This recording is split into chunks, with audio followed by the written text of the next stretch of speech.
চলো, good morning everyone, welcome to online technical study.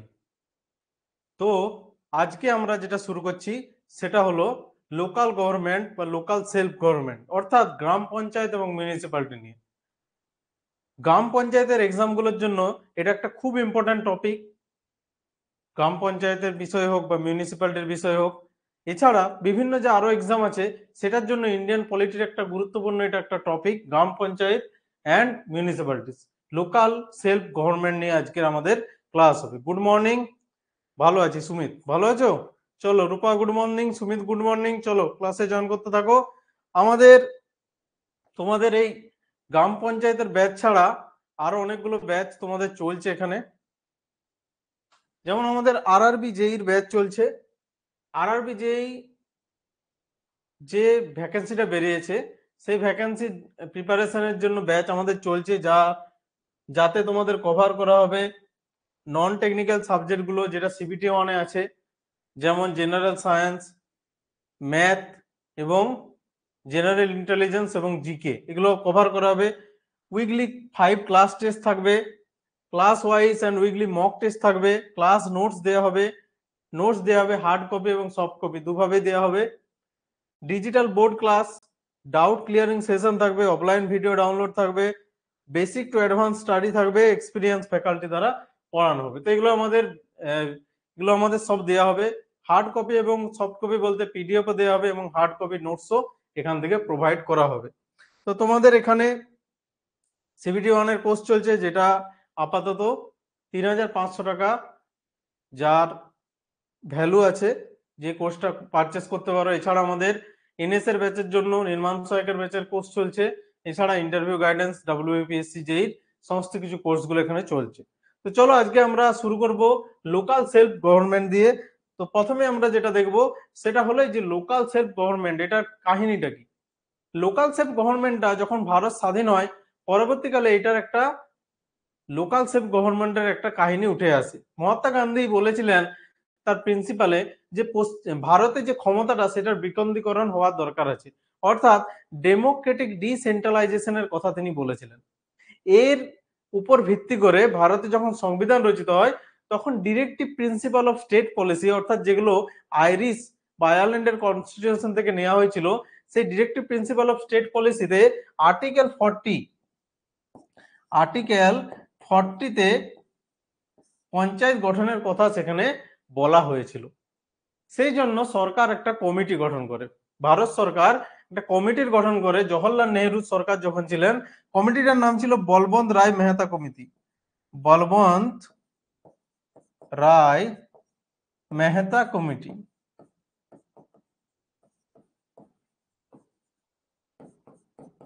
এই বলবন্ত রায় Mehta committee গঠিত হয়েছিল 1955 খ্রিস্টাব্দে, 1957 খ্রিস্টাব্দে গঠিত হয়েছিল, 1957 খ্রিস্টাব্দে। এই বলবন্ত রায় মেহতা কমিটির সুপারিশের দ্বারা ভারতের প্রথম যে পঞ্চায়েত ব্যবস্থা শুরু হয় সেটা শুরু হয়েছিল রাজস্থানে। রাজস্থানের নাগরে ভারতের প্রথম পঞ্চায়েত ব্যবস্থা চালু হয়। ভারতের প্রথম পঞ্চায়েত ব্যবস্থা শুরু হয়েছিল রাজস্থানের নাগর থেকে 1959 খ্রিস্টাব্দে। 1959 খ্রিস্টাব্দে রাজস্থানের নাগরে এটা চালু হয়। পরে এই বছরই অন্ধ্রপ্রদেশেও 1959 খ্রিস্টাব্দে পঞ্চায়েত ব্যবস্থা প্রথম চালু হয় পাইলট প্রজেক্ট হিসাবে। পরবর্তীকালে এই পঞ্চায়েত ব্যবস্থার জন্য আরো অনেক কমিটি গঠিত হয়েছে এবং পরবর্তীকালে এগুলোর একটা সাংবিধানিক স্বীকৃতি এসেছে। তো আমরা দেখবো এই পরপর ডেভেলপমেন্ট গুলো। প্রাথমিকভাবে আমরা দেখতে পাবো যে ডেমোক্রেটিক ডিসেন্ট্রালাইজেশন যখন হচ্ছে তখন বলবন্ত রায় মেহতা কমিটি গঠিত হয়েছিল। সেই কমিটি সুপারিশে দিয়েছিল, তারা জানিয়েছিল যে 30 স্তরীয় পঞ্চায়েত ব্যবস্থা গঠনের কথা। তারা বলেছিল যে ভিলেজ বা গ্রাম লেভেলের জন্য গ্রাম পঞ্চায়েত, ব্লক লেভেলের জন্য পঞ্চায়েত সমিতি এবং জেলা স্তরের জন্য জেলা পরিষদ গঠনের কথা। এছাড়া পরবর্তীকালে আসে অশোক মেহতা কমিটি, যেটা গঠিত হয়েছিল 1977 খ্রিস্টাব্দে। অশোক মেহতা কমিটি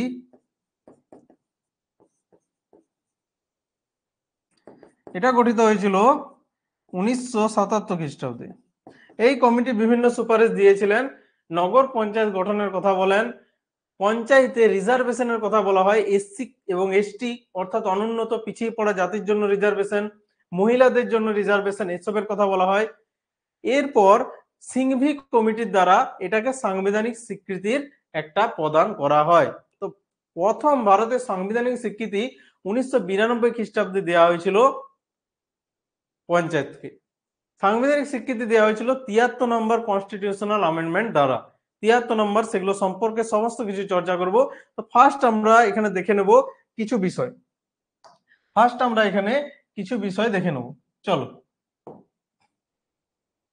ফার্স্ট আমরা যেগুলো দেখব সেটা হলো যে local government in India operate as the lowest tyre of their administrative system. ভারতের যে অ্যাডমিনিস্ট্রেটিভ সিস্টেম তার সবচেয়ে লোয়েস্ট টায়ার, সবচেয়ে নিম্ন যে এরিয়াটা, সেটা হচ্ছে আমাদের লোকাল গভর্নমেন্ট, যেখানে আমরা পঞ্চায়েতের সাহায্যে অর্থনৈতিক বিষয়, বিভিন্ন রাজনৈতিক বিষয় এবং বিভিন্ন যে বিচার ব্যবস্থার বিষয়, সেগুলো ন্যায় পঞ্চায়েতের মাধ্যমে আমরা দেখতে পারি।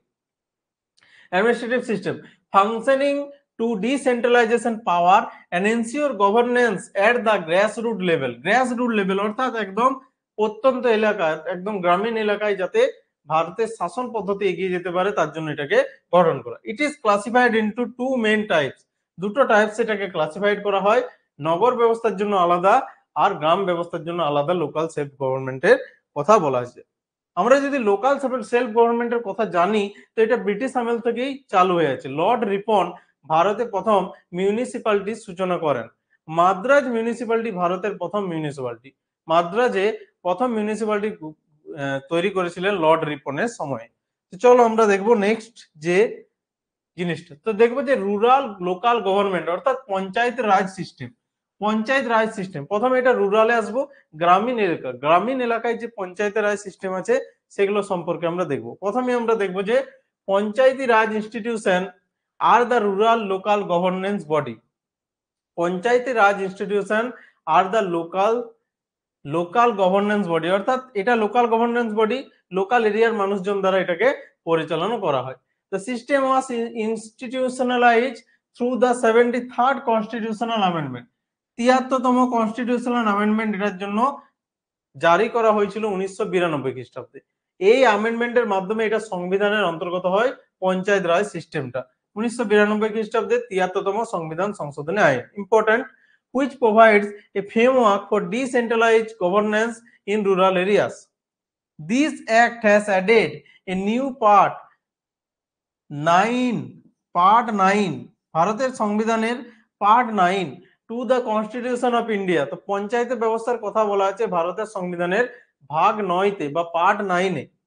Two the constitution of India, this part is entitle as the panchayat, যেটা পঞ্চায়েত নামে লেখা আছে, and consist of provision from article 243 to 243 কত থেকে কত নম্বর আর্টিকেল এখানে আছে?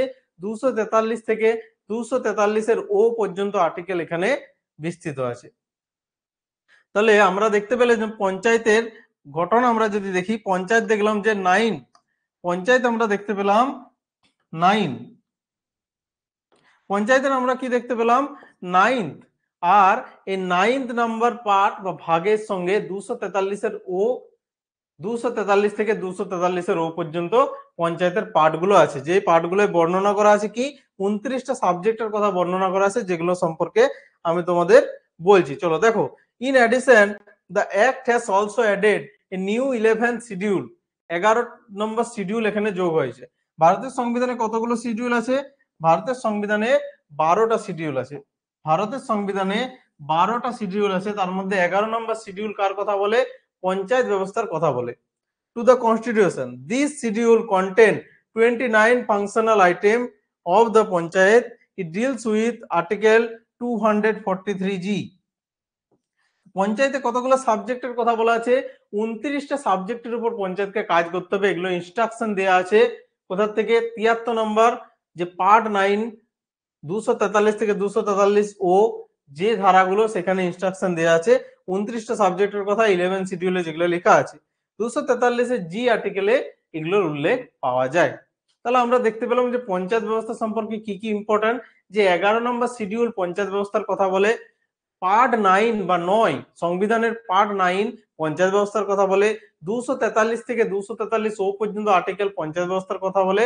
আর 243 জি আর্টিকেলে বা 11 নম্বর শিডিউলে 29টা সাবজেক্টের কথা বলা আছে, যে সাবজেক্টগুলো নিয়ে পঞ্চায়েত কাজ করবে, পঞ্চায়েত ব্যবস্থা কাজ করে। এখানে আমরা নেক্সট কিছু দেখব, যে স্ট্রাকচার দেখব, পঞ্চায়েত ব্যবস্থা স্ট্রাকচার কি কি, কি কি জিনিস নিয়ে পঞ্চায়েত ব্যবস্থা গঠিত হয়। নেক্সট আমরা দেখবো যে 29টা সাবজেক্টের মধ্যে কি কি ইম্পর্টেন্ট আছে সেগুলো সম্পর্কে দেখবো, যে ইলেকশন কিভাবে হয়, ইলেকশন কমিশনার কোন ইলেকশন কমিশনার এখানে কাজ করেন, বা ফাইন্যান্স কমিশন কিভাবে কাজ করে সেগুলো সম্পর্কে আমরা দেখবো। প্রথমে আমরা দেখবো যে স্ট্রাকচার, স্ট্রাকচার গঠন কিভাবে হয় পঞ্চায়েত লেভেলের। পঞ্চায়েত লেভেলের গঠন হয় প্রথমে যেটা থাকে সেটা হলো গ্রাম পঞ্চায়েত, যেটা প্রথমে থাকে সেটা ভিলেজ লেভেলে থাকে গ্রাম পঞ্চায়েত, ভিলেজ লেভেলে থাকে যেটা সেটা গ্রাম পঞ্চায়েত। The smallest unit, এটা smallest unit responsible for planning and implementing scheme for economic development and social justice, economic development এবং সোশ্যাল জাস্টিস জন্য গ্রামে কাজ করে। গ্রাম পঞ্চায়েত এটা একটা লোয়েস্ট ইউনিট, স্মলেস্ট ইউনিট। আর এই গ্রাম পঞ্চায়েতে ইলেকশন হয় ডাইরেক্টলি, ডাইরেক্টলি 5 বছর ছাড়া ছাড়া ইলেকশন গ্রাম পঞ্চায়েতে আমরা দেখতে পাই। সেকেন্ড যেটা আছে সেটা হলো পঞ্চায়েত সমিতি, এটাও গ্রাম পঞ্চায়েত ব্যবস্থার একটা ভাগ, এটাও কিন্তু ব্লক লেভেলে দেখা যায়। পঞ্চায়েত সমিতি acts as an intermediary between the gram panchayat and the district panchayat, coordinating the activities of multiple village। তো বিভিন্ন ভিলেজের যে কাজকর্মগুলো সেগুলোকে খতিয়ে দেখে কে, সেগুলোকে খতিয়ে দেখে পঞ্চায়েত সমিতি। পঞ্চায়েতের যারা মেম্বার, পঞ্চায়েতের যারা প্রধান, তারা এই পঞ্চায়েত সমিতির মেম্বার হন, পঞ্চায়েত থেকে মেম্বার ইলেক্টেড হয়ে, পরোক্ষভাবে ইলেক্টেড হয়ে পঞ্চায়েত সমিতিতে যান। নেক্সট যেটা আছে সেটা হলো জেলা পরিষদ।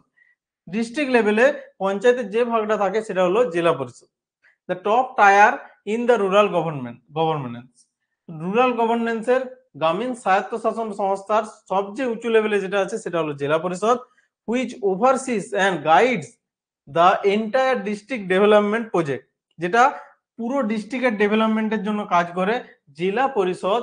এই জেলা পরিষদের নির্বাচন কিন্তু পঞ্চায়েত থেকে পরোক্ষ লেভেলে জেলা পরিষদে গিয়ে অংশগ্রহণ করে। তো 5 বছর অন্তর অন্তর ইলেকশন এখানে আমরা দেখতে পাই। এরপর হচ্ছে আমরা দেখবো যেটা ফাংশন, লোকাল ইকোনমিক ডেভেলপমেন্ট কি কি কাজ করে, পঞ্চায়েত ব্যবস্থায় কি কি কাজ হয়ে থাকে। লোকাল ইকোনমিক ডেভেলপমেন্ট অর্থাৎ স্থানীয় এলাকার অর্থনৈতিক সমৃদ্ধকরণের জন্য কাজ করে পঞ্চায়েত ব্যবস্থা। পঞ্চায়েত ওয়াটার সাপ্লাই, জল পৌঁছে দেয় পঞ্চায়েতের, এটা গ্রামীণ এলাকায় জলের সাপ্লাই দেয়া, ওয়াটার সাপ্লাই দেয়া পঞ্চায়েতের একটা প্রধান কাজ। স্যানিটেশন, শৌচালয় বানানো একটা প্রধান কাজ হলো পঞ্চায়েতের। এডুকেশন ঠিক রাখা, গ্রামীণ বা তার স্তরে এডুকেশনকে ঠিক রাখা পঞ্চায়েতের দায়িত্ব। হেলথ, স্বাস্থ্য ঠিক রাখা পঞ্চায়েতের দায়িত্ব। এগ্রিকালচারে সাহায্য করা, প্রয়োজন মতো উচ্চ ফলনশীল বীজ এবং সার প্রদান করা কৃষকদেরকে। অ্যান্ড রুরাল হাউসিং, এবং রুরাল হাউসিং গঠন করা এবং তার দেখভাল করার দায়িত্ব আছে পঞ্চায়েতের উপর, যেমন প্রধানমন্ত্রী আবাস যোজনা, যেটা দেখভাল করে পঞ্চায়েত থেকে, এবং আদার্স। এছাড়া অন্যান্য আরো কাজ আছে।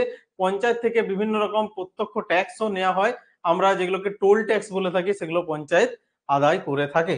নেক্সট আমরা যেটা দেখতে পাবো সেটা হলো আরবান লোকাল গভর্নমেন্ট। এরপর আমরা এতক্ষণ দেখছিলাম rural local government. Rural local গভর্নমেন্টে আমরা দেখলাম পঞ্চায়েত ব্যবস্থার কথা, পঞ্চায়েতে কি কি কাজ হয়, পঞ্চায়েতের ভাগগুলো কি কি।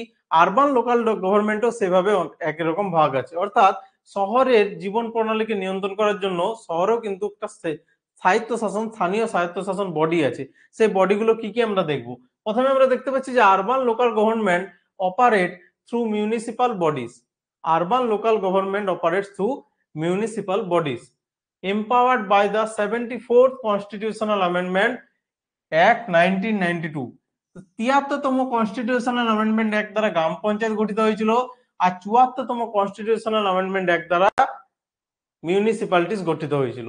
এই 73 এবং 74তমটা একই সালে হয়েছিল, অর্থাৎ 1992 সালে হয়েছিল, আর এগুলোর দ্বারা পঞ্চায়েত এবং মিউনিসিপ্যালিটি গঠিত হয়েছিল। প্রথমে আমরা দেখবো যে মিউনিসিপাল কর্পোরেশন, মিউনিসিপ্যালিটির একটা বডি হলো মিউনিসিপাল কর্পোরেশন, যেটা হলো লার্জ আরবান এরিয়ার জন্য, বড় আরবান এরিয়া যেগুলো বড় শহর সেগুলোর জন্য এটা কি মিউনিসিপাল কর্পোরেশন আছে। বড় বড় শহরের জন্য।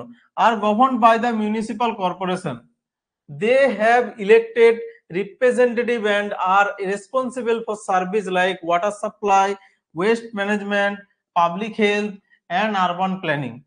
আরবান প্ল্যানিং মেন কাজগুলো কোনগুলো? ওয়াটার সাপ্লাই, সিওয়েজ ট্রিটমেন্ট বা আমাদের ওয়েস্ট ম্যানেজমেন্ট, এগুলো কিন্তু মিউনিসিপ্যালিটির প্রধান কাজ, মিউনিসিপাল কর্পোরেশন। এছাড়া আরবান প্ল্যানিং, এগুলো কিন্তু কাজ।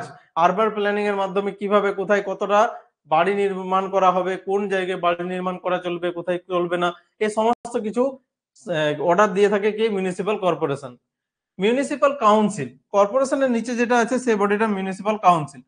This function is medium size town, medium size মাঝারি টাউনের জন্য, অর্থাৎ মাঝারি জনসংখ্যার টাউনের জন্য এটা আছে municipal council. and perform similar tasks but on a smaller scale compared to corporation. তো কর্পোরেশন যতটা একটা বৃহৎ আকারে কাজ করে, মিউনিসিপাল কাউন্সিল তার থেকে একটু ছোট আকারে কাজ করে, মাঝারি টাউনের জন্য এগুলা থাকে।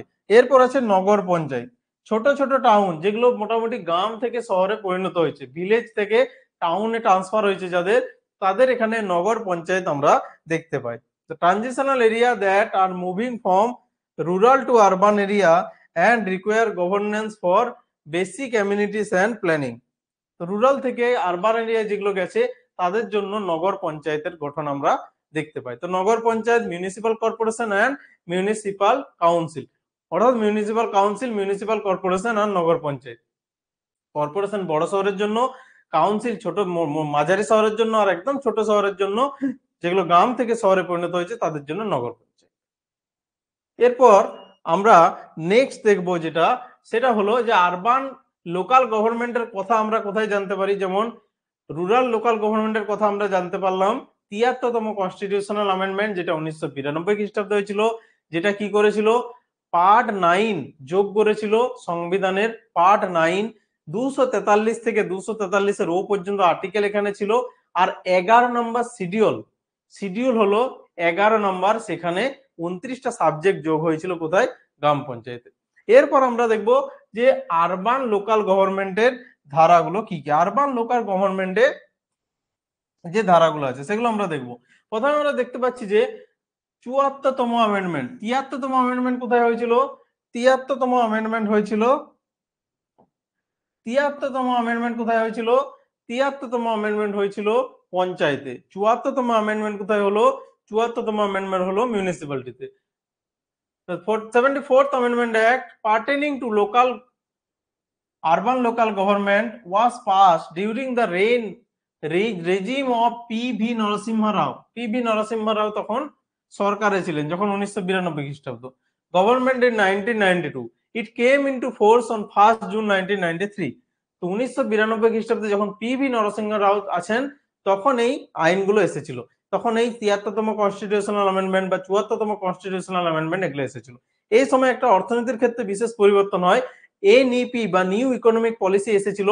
মনমোহন সিং ছিলেন পি.ভি. নরসিংহ রাওয়ের যে অর্থমন্ত্রী, তার নেতৃত্বে এসেছিল নিউ ইকোনমিক পলিসি, যেটা ভারতের ইকোনমিকে চেঞ্জ করেছিল। এই সময় পঞ্চায়েত ব্যবস্থাতেও চেঞ্জ হয়, পঞ্চায়েত ব্যবস্থা সাংবিধানিক স্ট্যাটাস পায় ৭৪তম এবং ৭৩তম সংবিধান সংশোধনীর দ্বারা। Added part 9A, added part 9A। পঞ্চায়েতের জন্য কত ছিল? পার্ট 9 ছিল। মিউনিসিপ্যালিটির জন্য part 9A and consist of provision from article 243P to 243ZG। আমরা এর আগে পঞ্চায়েতে দেখেছি ২৪৩ থেকে ২৪৩ এর ও পর্যন্ত, ও এর পরে কি আছে? পি। তো ২৪৩ এর পি থেকে ২৪৩ এর ZG পর্যন্ত মিউনিসিপ্যালিটি বা আরবান সেলফ গভর্নমেন্টের আমরা কথা বলবো। তাহলে এখানে আর্টিকেল আমরা দেখলাম। এখানে কিন্তু 11 শিডিউলের পর আছে 12 শিডিউল। পঞ্চায়েত ব্যবস্থা 11 শিডিউলে, যেটা মিউনিসিপাল ব্যবস্থা সেটা আছে 12 শিডিউল। 12 শিডিউল কি বলে? To the constitution contain 18 subject. পঞ্চায়েতে কতগুলো সাবজেক্ট ছিল? 29টা। 18টা সাবজেক্ট আছে মিউনিসিপ্যালিটিতে। মিউনিসিপ্যালিটি 18টা subject municipalities and deals with article 243W। পঞ্চায়েতটা ডিল কিসের দ্বারা করেছিল?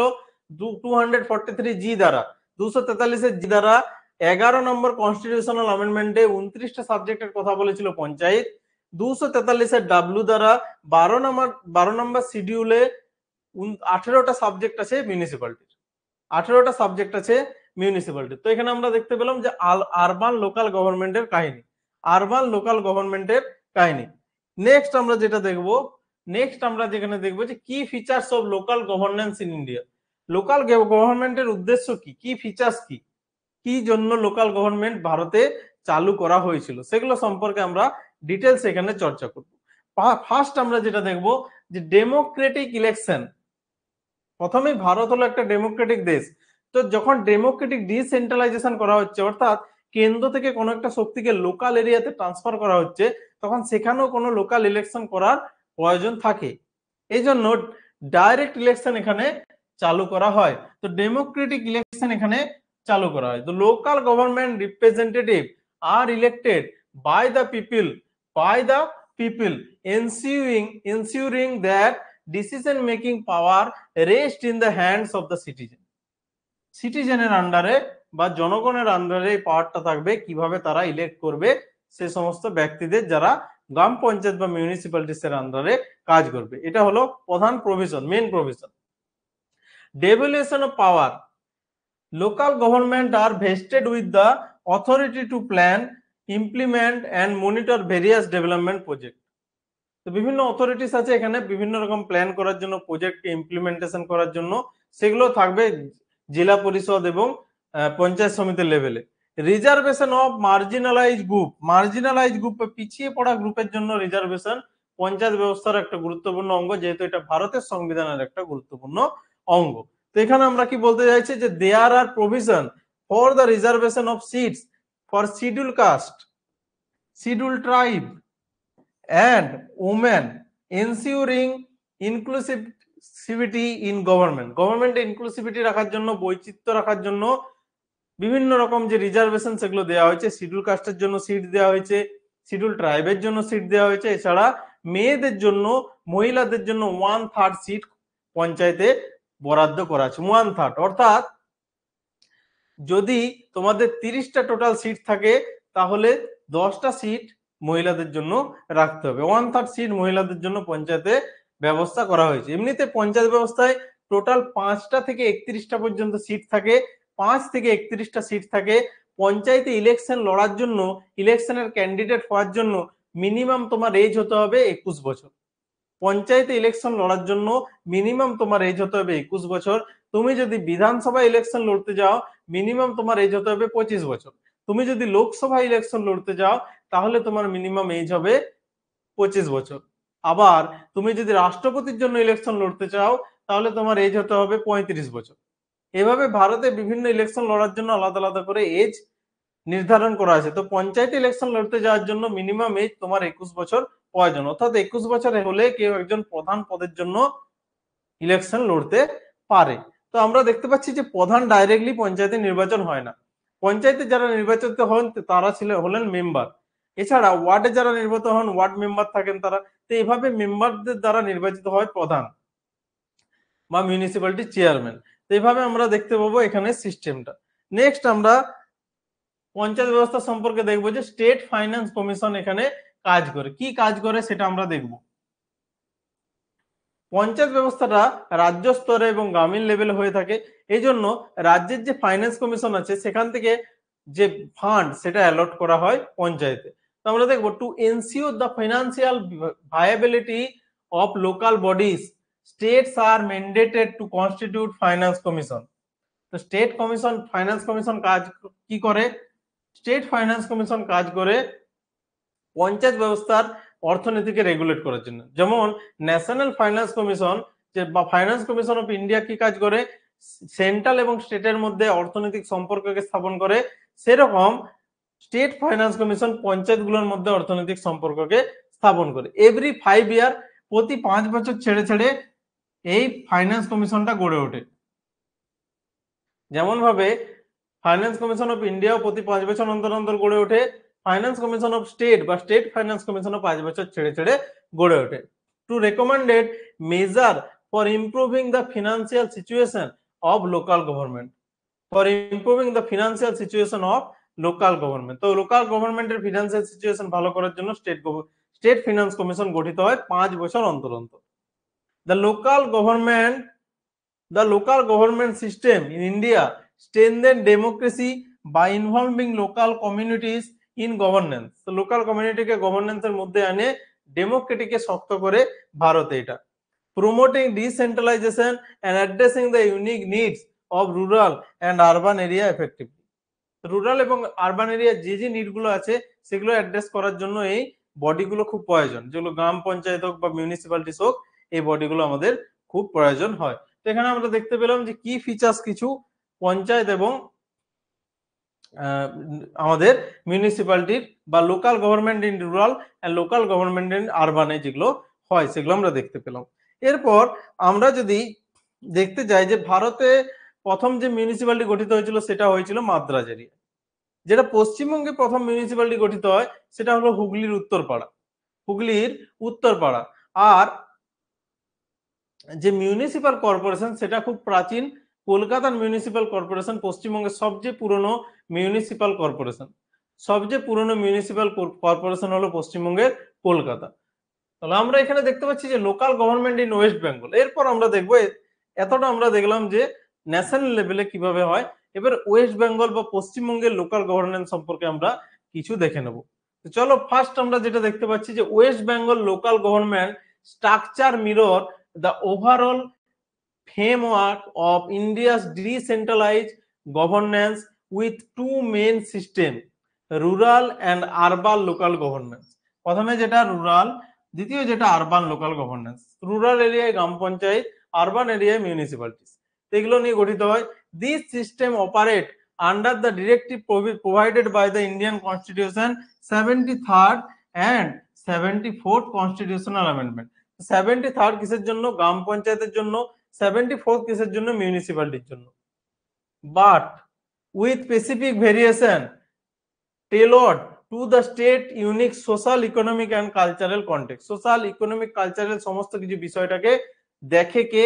শহরের জন্য মিউনিসিপ্যালিটি এবং গ্রামের জন্য গ্রাম পঞ্চায়েত। তো 73তম কনস্টিটিউশনাল অ্যামেন্ডমেন্ট দ্বারা গ্রাম পঞ্চায়েত, 74তম কনস্টিটিউশনাল অ্যামেন্ডমেন্ট দ্বারা পঞ্চায়েত সমিতির গঠন আমরা দেখতে পাই। নেক্সট আমরা দেখবো যে rural local government panchayat raj system, পশ্চিমবঙ্গের পঞ্চায়েত রাজ সিস্টেমটা কেমন সেটা সম্পর্কে আমরা এখানে ফার্স্ট দেখবো। যেটা the panchayati raj system in West Bengal is a vital part of rural governance.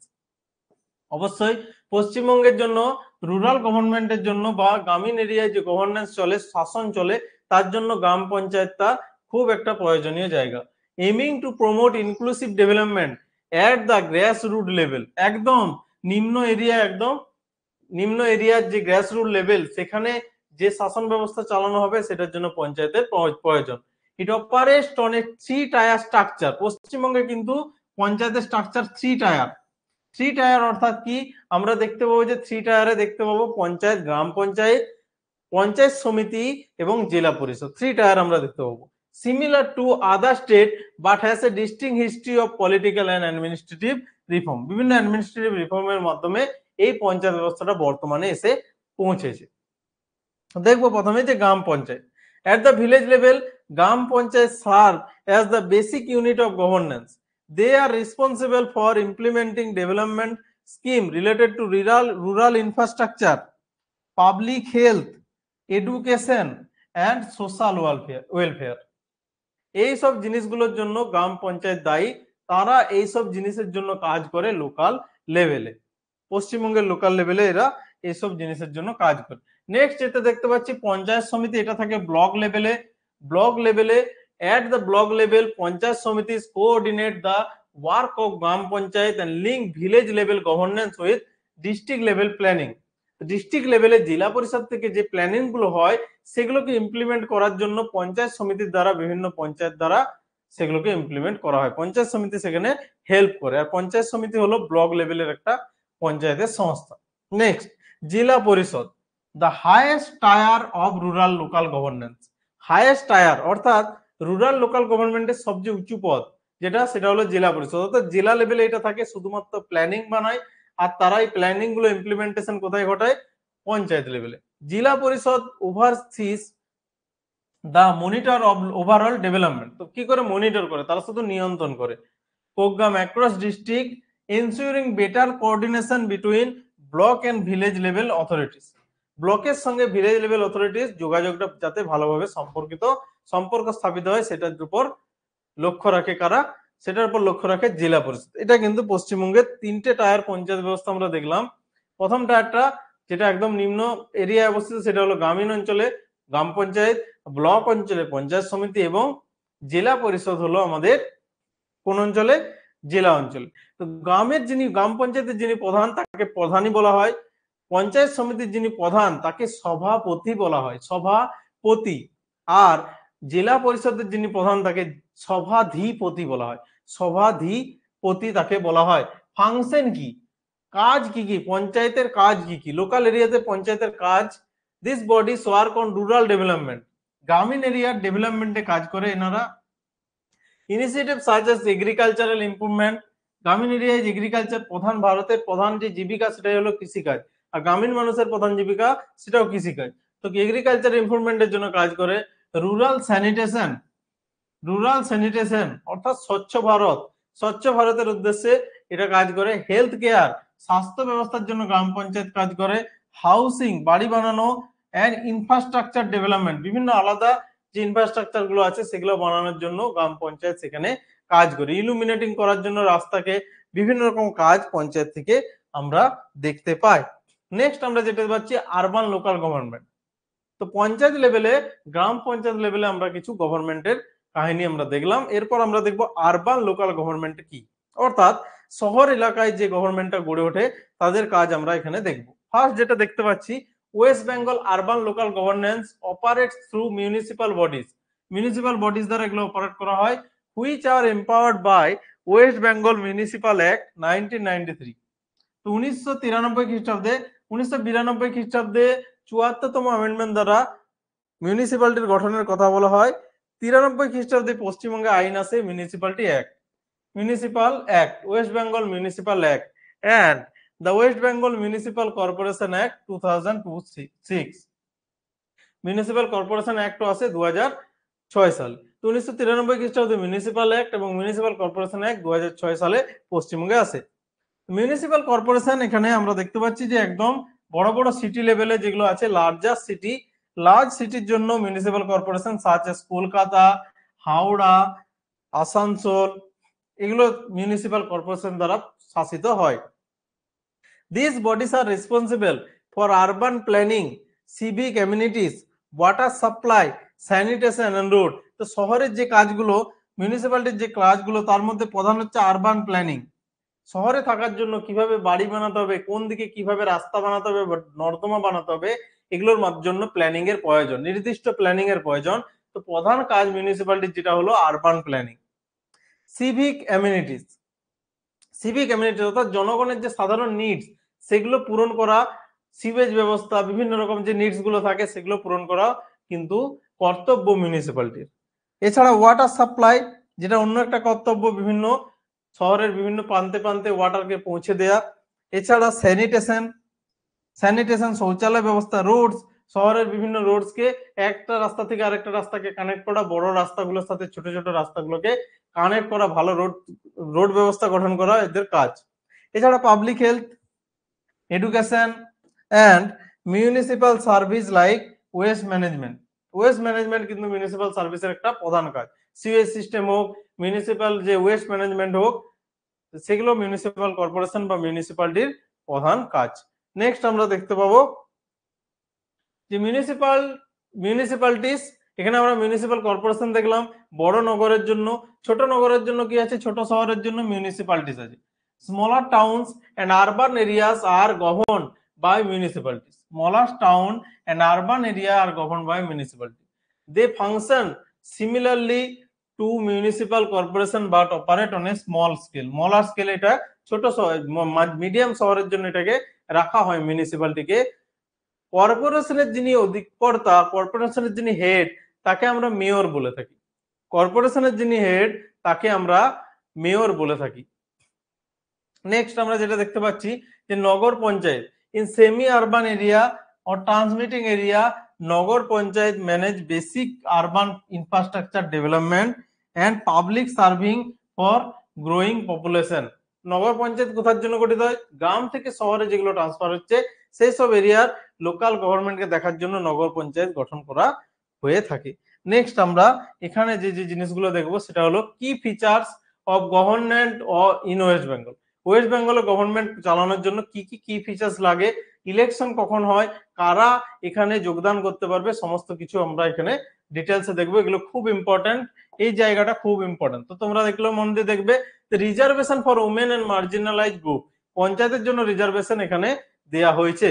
Like the rest of India, West Bengal ensure reservation of seats for scheduled caste, scheduled tribe and women, providing equal representation in local government institute. local government institute এ কত 1/3, 1/3 একে 3, অর্থাৎ তিনটের মধ্যে একটা seat মেয়েদেরকে দেওয়া হবে, আর SC ST দের জন্য আলাদা প্রভিশন সেখানে আছে। নেক্সট, স্টেট ফিনান্স কমিশন, এটার কাজ কি?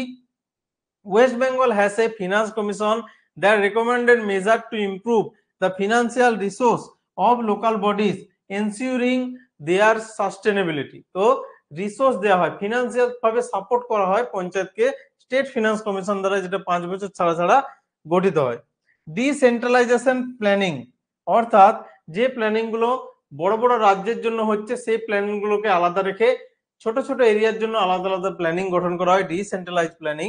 West Bengal local government are involved in decentralize planning and decision making, encouraging local participation in governance through community based initiative। এগুলো আমরা দেখলাম, এগুলো আমরা আগেও দেখেছি। নেক্সট আমরা দেখতে পাচ্ছি যে West Bengal local government system plays a crucial role in promoting inclusive development, improving public service and fostering democratic participation at the grassroots level. It reflects the state commitment to strengthening both rural and urban development through effective decentralization। তো এগুলো আমরা কি পড়লাম? এগুলো আমরা যেগুলো পড়লাম সেগুলো হলো ডেমোক্রেটিক ডিসেন্ট্রালাইজেশন। এরপর আমরা কিছু কি ফিচার্স দেখে নেব যেগুলো আমাদের জন্য ইম্পর্টেন্ট, আমাদেরকে মনে রাখতে হবে, এক্সামের জন্য ইম্পর্টেন্ট খুব। প্রাথমিকভাবে আমরা যেটা দেখবো সেটা হলো অর্গানাইজেশন অফ গ্রাম সভা। গ্রাম পঞ্চায়েতের প্রাথমিক কর্তব্য কি হলো, যে পঞ্চায়েতের যারা মেম্বার তাদেরকে নিয়ে একটা গ্রাম সভা গঠন করা, আর গ্রামের সমস্ত নাগরিকদেরকে পঞ্চায়েতের হিসাব সমস্ত কিছু বুঝিয়ে দেওয়া এই গ্রাম সভার মাধ্যমে। তো গ্রাম সভা একটা গুরুত্বপূর্ণ অঙ্গ গ্রাম পঞ্চায়েতের। নেক্সট আমরা দেখতে পাচ্ছি creation of a 3 tier panchayati raj structure at জেলা, ব্লক এন্ড ভিলেজ লেভেল। 3টে ধরনের পঞ্চায়েত গঠন করতে হবে, জেলা লেভেলে আলাদা, গ্রাম লেভেলে আলাদা এবং শহর লেভেলে ব্লক লেভেলে আলাদা। নেক্সট আমরা যেটা দেখতে পাচ্ছি যে almost all post at all levels of field by direct election, অনেকগুলো পোস্ট ডাইরেক্ট ইলেকশন দ্বারা পঞ্চায়েতে বা লোকাল গভর্নমেন্টে পূরণ করা হয়। Minimum age for contesting election to the panchayat raj institution be 21 years.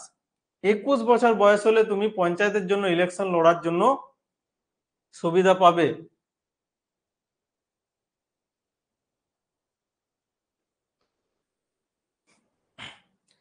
21 বছর বয়সের জন্য ইলেকশন লড়ার সুযোগ পাবে। সুমিত, কি বলতে চাইছো তুমি একটু ডিটেলসে বলো, কমেন্টে জানাও। চলো আমরা নেক্সট দেখছি যে post of chairman at the জেলা and block level should be filled by indirect election. Indirect ইলেকশনের মাধ্যমে জেলা পরিষদ এবং যে পঞ্চায়েত সমিতি সেখানে ইলেকশন হয়, বাকি যে ডাইরেক্ট ইলেকশন সেটা হয় পঞ্চায়েত লেভেলে। নেক্সট আমরা যেটা দেখবো সেটা হলো there should be representation of seat for scheduled caste, scheduled tribe and panchayat in proportion to their population, and for women in panchayat up to 1/3 seat। মেয়েদের জন্য 1/3 সিট থাকে, শিডিউল এবং শিডিউল কাস্টের জন্য, শিডিউল কাস্ট এবং schedule ট্রাইবের জন্য যে জনসংখ্যা অনুযায়ী তাদের সিট নির্ধারণ করা হয়। State election commission to be set up in each state to conduct election to panchayat raj institution. তো স্টেট ইলেকশন কমিশন শুধুমাত্র কিন্তু পঞ্চায়েতের ইলেকশন গুলো কন্ডাক্ট করে। রাজ্যের ইলেকশন কন্ডাক্ট কি করে? রাজ্যের ইলেকশন কন্ডাক্ট করে কারা? রাজ্যের ইলেকশন কন্ডাক্ট করে ন্যাশনাল যে ইলেকশন কমিশন আছে তারা, election commission of India.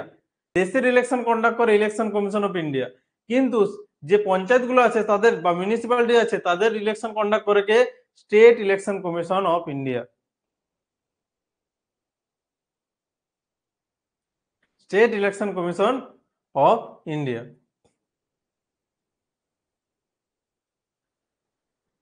The tenure of Panchayati Raj institution is 5 year. Panchayat রাজ কতদিনের জন্য চলে? 5 বছরের জন্য চলে। 5 বছর পর আবার ইলেকশন করাতে হয় পঞ্চায়েতে। 5 বছর পর্যন্ত পঞ্চায়েত রাজের ভ্যালিডিটি। ইফ ডিসলভ আর্লিয়ার, যদি তার আগে ভেঙে যায় কোনো কারণে, fresh election to be held within 6 month, 6 মাসের মধ্যে আলাদা করে ইলেকশন সেখানে কন্ডাক্ট করাতে হবে। যেভাবে রাজ্য বা দেশের জন্য হয় সেভাবে পঞ্চায়েতের জন্য যদি কোনো রকম ভাবে ডিসলভ হয়ে যায় পঞ্চায়েত, সেই বডিটা যেটা ইলেক্টেড হয়েছিল, তাহলে 6 মাসের মধ্যে আবার ইলেকশন করাতে হবে। State finance commission is set up in each state every 5 year. 5 বছর অন্তর অন্তর স্টেট ইলেকশন কমিশনও গঠন করা হয়, স্টেট ফাইন্যান্স কমিশনও গঠন করা হয়, যাতে করে অর্থনৈতিক যে সচ্ছলতা সেটাকে প্রোভাইড করা যায় গ্রাম পঞ্চায়েতের জন্য। Next, constitution of nagar panchayat. Nagar panchayat সেটা কি? Municipal council and municipal corporation in small, big and very urban. এটা শহরের জন্য। শহরের জন্য নগর পঞ্চায়েত, ছোট ছোট শহরের জন্য, মিডিয়াম শহরের জন্য মিউনিসিপাল কাউন্সিল, এবং যে বড় শহর তাদের জন্য মিউনিসিপাল কর্পোরেশন গঠন করা হয়। Reservation of seat in urban bodies for schedule caste, schedule tribe and রাফলি in proportion to their population. তো পপুলেশন হিসাবে শিডিউল কাস্ট এবং শিডিউল ট্রাইবদের দেওয়া হয়, খুব কম দেওয়া হয় এখানে। Reservation of seat for women up to 1/3 seat. মেয়েদের জন্য 1/3 সিট কিন্তু মিউনিসিপ্যালিটিতেও বরাদ্দ থাকে, পঞ্চায়েতেও বরাদ্দ থাকে। Next, the state election commission constitution in order to conduct election in panchayat raj bodies. C 73rd অ্যামেন্ডমেন্টে কি করা হয়েছে যে 73rd অ্যামেন্ডমেন্ট দ্বারা পঞ্চায়েতের ইলেকশন করবে state election commissioner. will also conduct election to the urban local self government body, এবং শুধু পঞ্চায়েতের নয় মিউনিসিপ্যালিটি ইলেকশনও কন্ডাক্ট করবে state election commission. The State Finance Commission constituted to deal with financial affairs of Panchayat Raj bodies, also looks into their financial affairs to the local urban self government body. তো পঞ্চায়েত যে finance state কমিশনতে থাকবে, state finance commission, তারা পঞ্চায়েত এবং municipality দুই জায়গাতেই তারা দেখাশোনা করবে। Tenure of urban local self governing bodies is fixed at 5 years. যেমন ভাবে পঞ্চায়েতের 5 বছর ভ্যালিডিটি থাকে, সেভাবে মিউনিসিপ্যালিটি বা মিউনিসিপ্যাল কর্পোরেশনেরও 5 বছর ভ্যালিডিটি থাকে। And in case of earlier dissolution, fresh election are held within 6 month.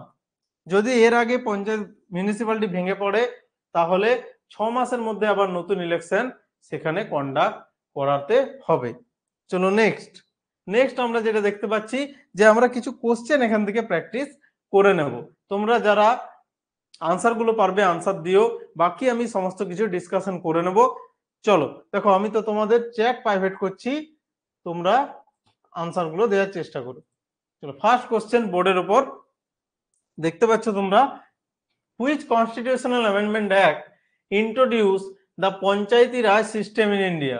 Which constitutional amendment act introduce the panchayat raj system in India? কোন সাংবিধানিক সংস্কার দ্বারা পঞ্চায়েত রাজ সিস্টেম ভারতে চালু হয়েছিল? 72তম, 72nd amendment act, 73rd amendment act, 74th amendment act, 75th amendment act. তো right answer কি হবে? চলো কমেন্ট করো। রাইট, চলো বি রাইট আনসার হবে। রাইট আনসার সকলেই 73rd অ্যামেন্ডমেন্ট অ্যাক্ট। বি হলো right answer, 73rd amendment act. এটা কখন হয়েছিল? এটা হয়েছিল 1992 খ্রিস্টাব্দে। 1992 খ্রিস্টাব্দে 73rd অ্যামেন্ডমেন্ট অ্যাক্ট, যেটা যোগ করেছিল আর্টিকেল পার্ট 9 এ আর্টিকেল 243 থেকে 243 এর ও পর্যন্ত যোগ করেছিল। তো এটা 1992 হয়েছিল। আর 74th অ্যামেন্ডমেন্ট অ্যাক্ট কখন হয়েছিল? এটাও 1992 হয়েছিল, যেটা পার্ট 9A যোগ করেছিল। পার্ট 9A 243 এর পি থেকে 243 এর ZG পর্যন্ত এই কনস্টিটিউশন আমরা দেখেছিলাম। 74 যেটা মিউনিসিপ্যালিটির জন্য আমরা দেখেছি। নেক্সট আমরা যেটা দেখবো, what is the highest level of panchayat raj system in India? Panchayat raj সিস্টেমের সবচেয়ে হাইয়েস্ট লেভেল কি? গ্রাম পঞ্চায়েত, পঞ্চায়েত সমিতি, জেলা পরিষদ, ভিলেজ কমিটি।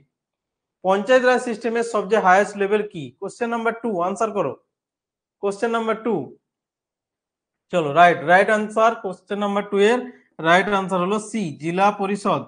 জেলা পরিষদ, জেলা পরিষদ হলো সবচেয়ে হাইয়েস্ট লেভেল পঞ্চায়েত রাজ সিস্টেমের, আর সবচেয়ে লোয়েস্ট লেভেল যেটা স্মলেস্ট লেভেল সেটা হলো গ্রাম পঞ্চায়েত। নেক্সট আমরা যেটা দেখবো in the urban local government system what type of local body governs a large city? In the urban local government system what type of local body governs a large city? একটা বড় সিটিকে govern করার জন্য যে local গভর্নমেন্টটা থাকবে তার নাম কি? নগর panchayat, municipal corporation, panchayat সমিতি, জেলা পরিষদ। একটা লার্জ সিটির জন্য যেটা থাকবে সেটা হলো মিউনিসিপাল কর্পোরেশন, সেটা হলো মিউনিসিপাল কর্পোরেশন। যদি ছোট শহর হয় তার জন্য নগর পঞ্চায়েত, যদি বড় মাঝারি শহর হয় তার জন্য পঞ্চায়েত সমিতি, সরি যদি মাঝারি শহর হয় তার জন্য মিউনিসিপালিটি, তার জন্য কি থাকবে? মিউনিসিপালিটি বা municipal council. Next question number 4, which article of the Indian Constitution deals with the Panchayati Raj system? Panchayati Raj system সম্পর্কে কোন আর্টিকেল ডিল করে? Article 240, article 243, article 245, article 250।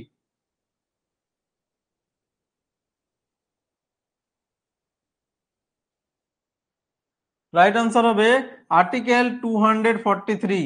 Article 243 ভারতে পঞ্চায়েত ব্যবস্থার জন্য যে আর্টিকেল তার কথা বলে। পার্ট কত? পার্ট 9 আর শিডিউল কত? 11th schedule. দেখো গ্রাম পঞ্চায়েত এবং মিউনিসিপ্যালিটি লেভেলে যে প্রকল্পগুলো চলে, যে প্রজেক্টগুলো চলে, সেগুলো নিয়ে একটা আলাদা ভিডিও তোমাদের আনা হবে, ঠিক আছে? চলো এগুলো এখানে আপাতত বেসিক থিওরিটা জানা হচ্ছে। চলো দেখো নেক্সট কোশ্চেন তোমাদের যেটা আমরা দেখতে পাচ্ছি, how often are election held for panchayati Raj institution in India? কত বছর ছাড়া ছাড়া পঞ্চায়েত রাজ ইলেকশন হয়ে থাকে? Every 2 years, every 3 years, every 5 years, every 6 years.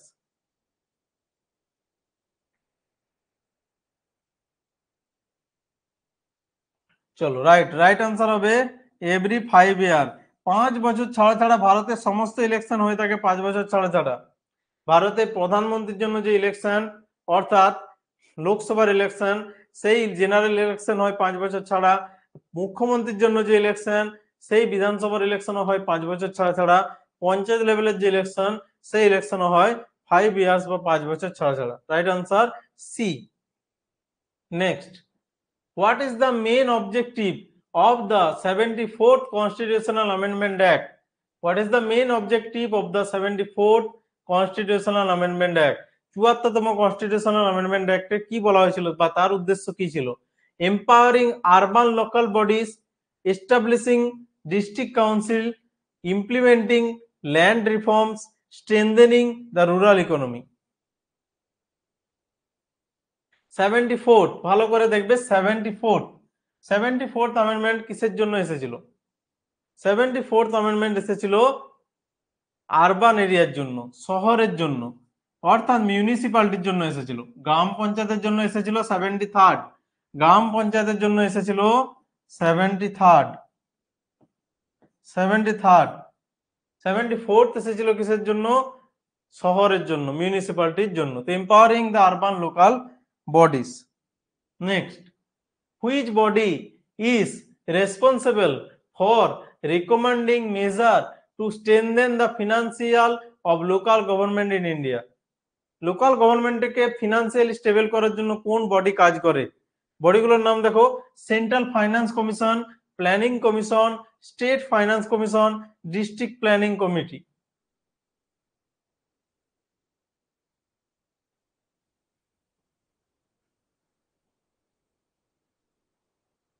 Right answer হবে state finance commission.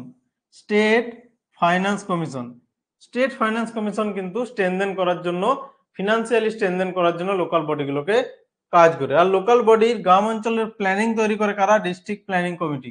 District planning committee planning তৈরি করে। প্ল্যানিং কমিশন পঞ্চায়েতের প্ল্যানিং তৈরি করে না। পঞ্চায়েতের প্ল্যানিং যেটা সেটা তৈরি করে ডিস্ট্রিক্ট প্ল্যানিং কমিটি, অর্থাৎ জেলা পরিষদ থেকে এটা করা হয়ে থাকে। Next, which legislative act governs the functioning of municipality in West Bengal?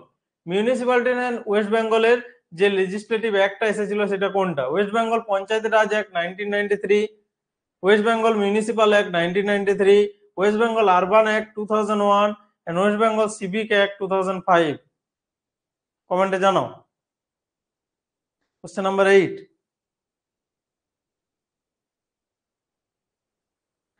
Panchayat ব্যবস্থার জন্য দেখো, যেটা আমাদের এনএস এর যে নির্মাণ সহায়কের এক্সাম বা গ্রাম পঞ্চায়েতের যে এক্সাম গুলো আছে সেগুলোর জন্য এই কোশ্চেন গুলো খুব ইম্পর্টেন্ট। পশ্চিমবঙ্গে যে মিউনিসিপাল অ্যাক্টটা এসেছিল সেটা এসেছিল 1993 খ্রিস্টাব্দে। মিউনিসিপাল অ্যাক্ট এসেছিল 1993 খ্রিস্টাব্দে। এটা কিন্তু মিউনিসিপালিটির ফাংশনিং এর কথা বলে। আর মিউনিসিপাল কর্পোরেশনের যে অ্যাক্টটা এসেছিল সেটা এসেছিল 2006 খ্রিস্টাব্দে। মিউনিসিপাল কর্পোরেশনের যে অ্যাক্টটা এসেছিল সেটা এসেছিল 2006 খ্রিস্টাব্দে। Question number 9, which is the oldest municipal corporation in West Bengal? পশ্চিমবঙ্গের সবচেয়ে পুরানো মিউনিসিপাল কর্পোরেশনের নাম কি? ভারতের সবচেয়ে পুরানো মিউনিসিপাল কর্পোরেশন হলো মাদ্রাজ বা চেন্নাই, যেটা বর্তমানে। পশ্চিমবঙ্গের সবচেয়ে পুরানো মিউনিসিপাল কর্পোরেশন কোনটা? Howrah municipal corporation, Durgapur municipal corporation, Kolkata municipal corporation, Siliguri municipal corporation. সবচেয়ে পুরানো যেটা সেটা হলো Kolkata municipal corporation. Kolkata municipal corporation হলো পশ্চিমবঙ্গের সবচেয়ে পুরানো মিউনিসিপাল কর্পোরেশন। এই কর্পোরেশনে একসময় যখন ভারত পরাধীন ছিল তখন একসময় ভারতীয়দের জন্য ইলেকশন হতো।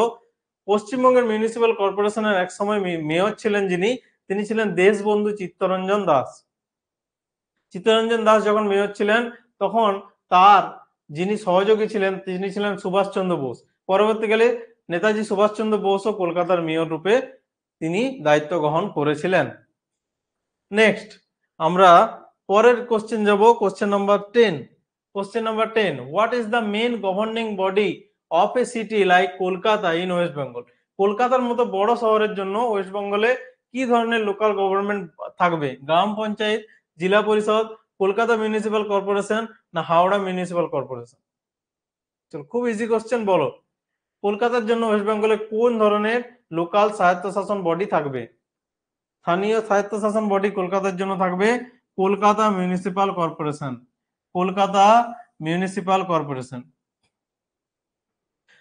এখানে আমরা যেগুলো দেখলাম যে গ্রাম পঞ্চায়েত দেখলাম আর পঞ্চায়েত সমিতি দেখলাম।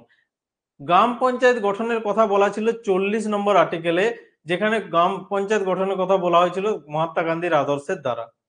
পরবর্তীকালে সেই ডিরেক্টর প্রিন্সিপালকে কেন্দ্র করে, সেই নির্দেশমূলক নীতিকে কেন্দ্র করে গ্রাম পঞ্চায়েত গঠন শুরু হয়।